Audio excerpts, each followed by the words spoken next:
अली सरदार जाफरी लिखते हैं, खिरद वालों, जुनू वालों के वीरानों में आ जाओ, दिलों के बाग जख्मों के गुलिस्तानों में आ जाओ। ये दामाओ गिरेबा अब सलामत रह नहीं सकते, अभी तक कुछ नहीं बिगड़ा, दीवानों में आ जाओ। सितम की तेग खुद दस्ते सितम को काट देती है, सितमरानों तुम अब अपने अज़ाखानों में आ जाओ। ये कब तक सर्द लाशें बेहिसी के बर्फ खानों में, चरागे दर्द से रोशन शबिस्तानों में आ जाओ। ये कब तक सीमो जर के जंगलों में मश्क खूंखारी, ये इंसानों की बस्ती है अब इंसानों में आ जाओ। कभी शबनम का कतरा बन के चमको लालाऊ गुल पर, कभी दरियाओं की सूरत बयाबानों में आ जाओ। हवा है सख्त अब अश्कों के परचम उड़ नहीं सकते, लहू के सुर्ख परचम लेके मैदानों में आ जाओ। जराहत खानाए दिल है तलाशे रंग हो निखत में, कहाँ हो ए गुलिस्तानों गिरेबानों में आ जाओ। जमाना कर रहा है तमाम जश्न बेदारी, गिरेबां चाक करके शोला दामानों में आ जाओ। नाज़रीन, मैं हूं यासिर रशीद और आप मेरा व्लॉग देख रहे हैं। पाकिस्तान के इलेक्शन कमीशन की जानिब से सूबा पंजाब में इलेक्शन मुलतवी करने के फैसले के बाद मुल्क में सियासी बेयकीनी की कैफियत में इजाफा होता दिखाई दे रहा है।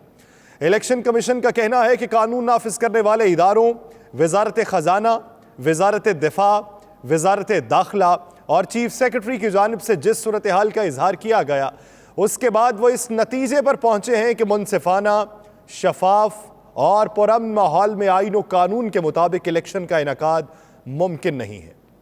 इलेक्शन कमीशन के इस फैसले के खिलाफ पाकिस्तान तहरीक इंसाफ की जानिब से तनकीद तो सामने आई है, लेकिन मुतअद्दिद कानूनदान और तज्जियाकार भी इसे आइन और सुप्रीम कोर्ट के हुक्म की खिलाफ वर्जी करार दे रहे हैं। एतजाज़ एहसन का यह कहना है कि इस इकदाम के बाद ये लगता है कि मौजूदा जो पार्लियामेंट है वो मार्शल लॉ की दावत दे रही है। ताहम वफाकी हुकूमत की जानिब से वज़ीर दाखिला राना सनाउल्लाह गुज़श्ता रोज़ ये वाज़ेह कर चुके हैं कि वो इस ताख़ीर के हक में हैं।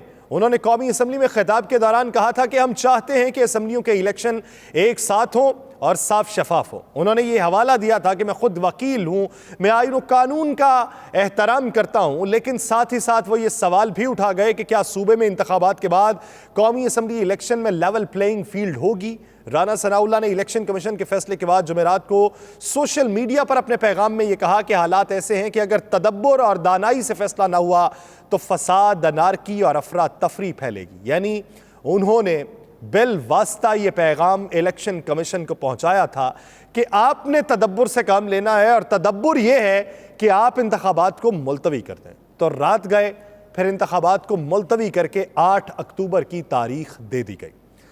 बात बहुत सारी हुई, पाकिस्तान तहरीक इंसाफ ने तो बातें की, लेकिन सिविल सोसाइटी से भी अब बातें उठना शुरू हो चुकी हैं। अब मुल्क के तूलो अर्ज में बहुत बातें हो रही हैं। इधर से वजीर कानून आए और उन्होंने भी लंबी चौड़ी प्रेस कॉन्फ्रेंस की। हमारी वजीर इत्तलात आई और उन्होंने भी प्रेस कॉन्फ्रेंस करते हुए इलेक्शन कमीशन के इस फैसले का खैर मकदम किया है। हमारी वजीर इत्तलात का यह कहना था कि लोग ये कहते हैं कि आप किसी एक शख्स की मंशा के ऊपर या एक शख्स की अना की खातिर इंतखाबात क्यों करवा रहे हैं। लोग ये कहते हैं कि वो शख्स ही सिर्फ पाकिस्तान के अंदर अनारकी चाहता है और अफरा तफरी चाहता है, आप इकदामात क्यों नहीं उठाते। उन्होंने लोगों के बयानात से तशबीह दी है।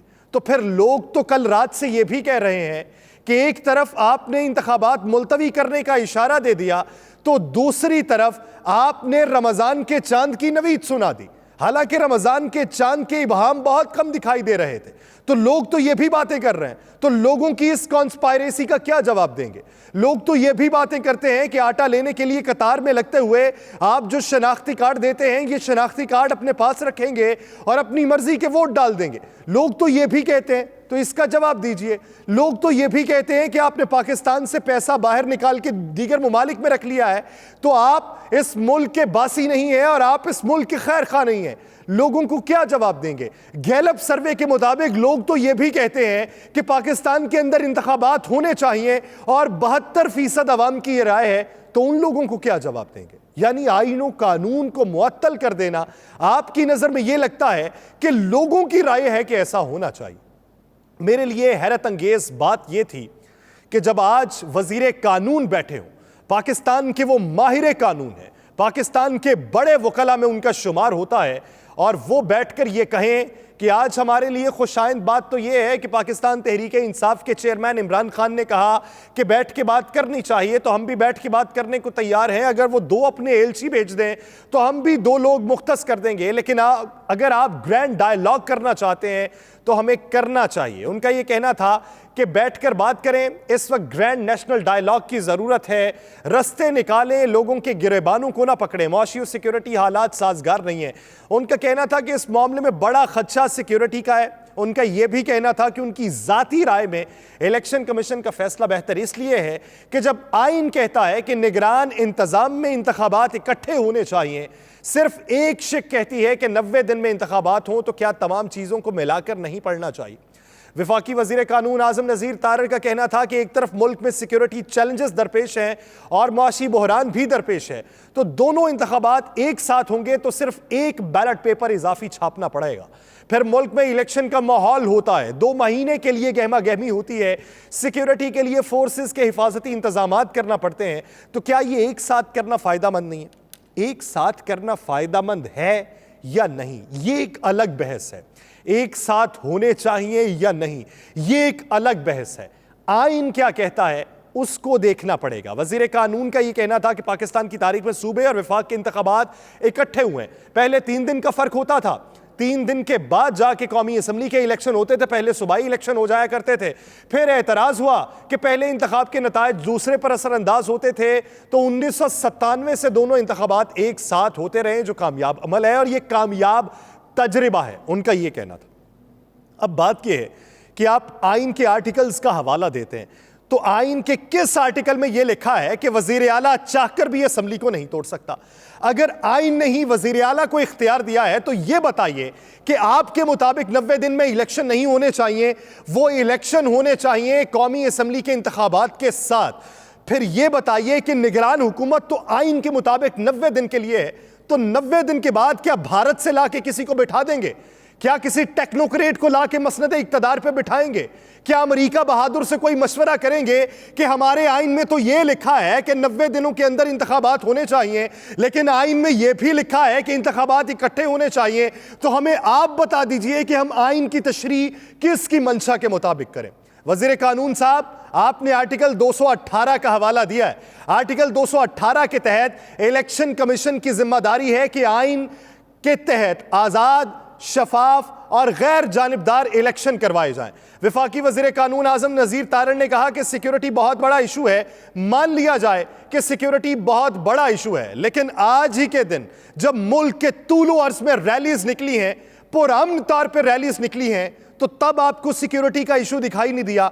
आज यौम पाकिस्तान को पुरअमन अंदाज में मनाया गया, दुनिया को आपने पैगाम दिया कि हम अमन पसंद कौम हैं, तो आज आपको सिक्योरिटी का इशू नहीं था। यहां पर यह लगता है कि जो मंशा हो वफाकी हुकूमत पे बैठे लोगों की, उनके मुताबिक सिक्योरिटी के इशू बनाए जाएं, और जब वो चाहें तो अपने जो वर्कर्स कन्वेंशन है वो सिक्योरिटी इशू होने के बावजूद भी पुरअमन तरीके से होते रहे। आर्टिकल 254 यह कहता है कि जब आइन के मुताबिक कोई अमल या काम किसी खास मुद्दत के अंदर करना जरूरी है और उसे उस मुद्दत के अंदर नहीं किया जाता, तो इस अमल या चीज का करना सिर्फ इस वजह से बातिल या गैर मौसर नहीं होगा कि यह इस मुद्दत के अंदर नहीं किया गया था। यानी 90 दिन के अंदर आइन यह कहता है कि जब असम्बलियों की मुद्दत खत्म हो तो 60 दिनों के अंदर इलेक्शन होने चाहिए। सूबाई और कौमी असम्बली का इलेक्शन एक ही दिनों में होना चाहिए। यह है असम्बलियों की मुद्दत खत्म होने के तनाजुर में। लेकिन आइन के अंदर यह है कि अगर असम्बली को तहलील कर दिया जाए तो फिर इलेक्शन 90 दिनों के अंदर होने चाहिए। अब आज आके हमारे वजीर कानून ये कह गए हैं कि इलेक्शन कमीशन की जिम्मेदारी है कि वो साफ और शफाफ इंतखाबात करवाए, और अब इलेक्शन कमीशन ये बात कर रहा है कि वो इंतखाबात नहीं करवा सकता। तो यहां पर इलेक्शन कमीशन एक खुद मुख्तार इदारा है, तो उसकी बात मानी जानी चाहिए। हुजूरे वाला, आप जो बातें कर रहे हैं कि इलेक्शन कमीशन सिक्योरिटी का बता रहा है, आप बातें कर रहे हैं इलेक्शन कमीशन मुनसिफाना तरीकाकार अपनाए ना जाने का बता रहा है, तो वो आपकी रिपोर्ट्स के ऊपर बता रहा है। आपकी वजारत दाखिला ने रिपोर्ट जमा करवाई है, आपकी वजारत दिफा ने रिपोर्ट जमा करवाई है, आपकी वजारत खजाना ने फंड्स से इनकार का इजहार किया है, तो उसी की बिना पे उसने कहा कि हम 5 अफराद या इलेक्शन कमीशन का अमला किस तरह करा सकता है अगर रियासत ही हमारा साथ देने को तैयार नहीं है। फिर आपने बात की आर्टिकल 224 की, जिसके मुताबिक इंतखाबात एक ही वक्त में होंगे। कौमी असम्बली या सूबाई असम्बली के आम इंतखाबात एक मुद्दत के अंदर करवाए जाएंगे। जिस दिन असम्बली की मियाद खत्म होने वाली होगी उसके फौरन बाद 60 दिन के अंदर असम्बली के इंतखाबात करवाए जाएंगे। जब तक असम्बली जल्द तहलील ना हो जाए और इंतखाबात के नताइज का ऐलान उस दिन से 14 दिन पहले नहीं किया जाएगा। ये इसके अंदर लिखा हुआ है आर्टिकल 224 के अंदर कि इंतखाबात 60 दिनों में होने हैं, लेकिन अगर असम्बली की तहलील हो जाए तो फिर उस पर आर्टिकल और अप्लाई होता है। आर्टिकल 224 अप्लाई नहीं होता हुजूर वाला।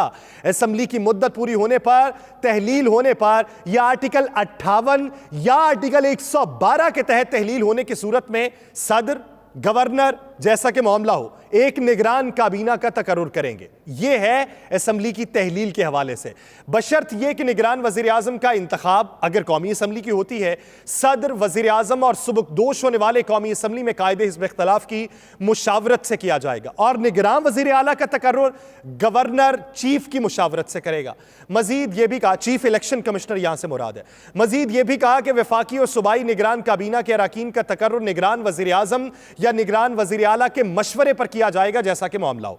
निगरान काबीना के अरकान बशमूल निगरान वजीर आजम और निगरान वजीर आला और उनके करीबी खानदान के अफराद ऐसी असम्बलियों के फारी बाद होने वाले इंतखाबात में हिस्सा लेने के अहल भी नहीं होंगे। यानी मिसाल के तौर पे निगरान वज़ीर आला पंजाब में मोहसिन नकवी, अगर ये निगरान हुकूमत ख़त्म होती है तो उसके बाद उनके कोई ख़ानदान का फ़र्द पंजाब असम्बली के इलेक्शन में भी हिस्सा नहीं ले सकता, करीबी ख़ानदान का फ़र्द है। ये बातें आर्टिकल के अंदर ही की गई हैं। आर्टिकल 218 की क्लॉज 3 का हवाला भी दिया गया, तो क्लॉज 3 के मुताबिक इलेक्शन कमीशन के इख्तियारात का हवाला दिया गया है। ये इलेक्शन कमीशन का फ़र्ज़ होगा कि वो इंतखाबात का इनकाद करे और ऐसे इंतजामात करे जो इस बात को यकीनी बनाने के लिए ज़रूरी हों कि इंतखाबात ईमानदारी, मुनसिफाना और कानून के मुताबिक हों, और ये कि करप्ट तरीकों के खिलाफ हिफाजत की जाती हो। आर्टिकल 150 का वज़ीर कानून की तरफ से हवाला दिया गया, तो आर्टिकल 150 के मुताबिक पूरे पाकिस्तान में अवामी कार्रवाइयों और रिकॉर्ड्स और अदालती कार्रवाइयों पर मुकम्मल एतमाद और क्रेडिट दिया जाएगा। अब मुकम्मल एतमाद और क्रेडिट किस तरीके से लेना है? आप एक सर्वे करवा लें, एतमाद में ले लें कि किस तरीके से एतमाद है आपको अदलिया के ऊपर, किस तरीके से एतमाद है आपको इलेक्शन कमीशन के ऊपर, किस तरीके का एतमाद है आपको वफाकी हुकूमत के ऊपर, किस तरीके का एतमाद है आपको जल्द इंतखाबात करवाने के ऊपर, आपको जवाब मिल जाएगा। आप बात ये करते हैं कि इलेक्शन कमीशन के इख्तियार हैं, तो इलेक्शन कमीशन ने जो इख्तियार इस्तेमाल करना है वो आपके थ्रू इस्तेमाल करना है। आप सब ने मिल बैठ के फैसला कर लिया APC में, PDM की तमाम इत्तेहादी जमातों ने, कि इलेक्शन हमारे सूदमंद नहीं हो सकते, हम जितनी देर बैठे रहें वही हमारे लिए साजगार माहौल है, और बाद में आपने कुली तौर पे हाथ खड़े कर दिए इलेक्शन कमीशन के आगे। तो इलेक्शन कमीशन किससे फंड मांगेगा? वो पाकिस्तान तहरीक इंसाफ को कह दे कि आपको जो फंड जब्त किए हुए हैं हमने, उससे हम इलेक्शन करवा दें, या वो अमेरिका बहादुर को पैगाम भिजवाए कि IMF की इमदाद करने का ऐलान कर दें कि IMF पाकिस्तान के लिए फंड्स जारी कर दे, हमने इलेक्शन करवाने। याद रखिए कि अगर पाकिस्तान के अंदर ये सियासी अदम इस्तेहकाम ने प्रिवेल करना शुरू किया तो IMF की इमदाद जो आपको मिलने वाली है वो मुआहिदा भी सबूताश हो जाएगा, बैनुल अक़वामी रवाबित भी सबूताश होंगे, इंसानी हुकूक की तंजीमें भी आप पे कदगन लगाएंगी, और बैनुल अक़वामी सतह के ऊपर जमहूरियत को फ़रोग़ पाने के लिए जो कवानीन है आप उसकी भी खिलाफ वर्जी कर रहे हैं। मन के मुताबिक जितनी मर्जी तशरीह कर लें, अदलिया के अंदर अब क्या तशरीह होती है वक्त उसका इंतजार कर रहा है। मुझे दीजिए इजाजत, अल्लाह ने के बाद।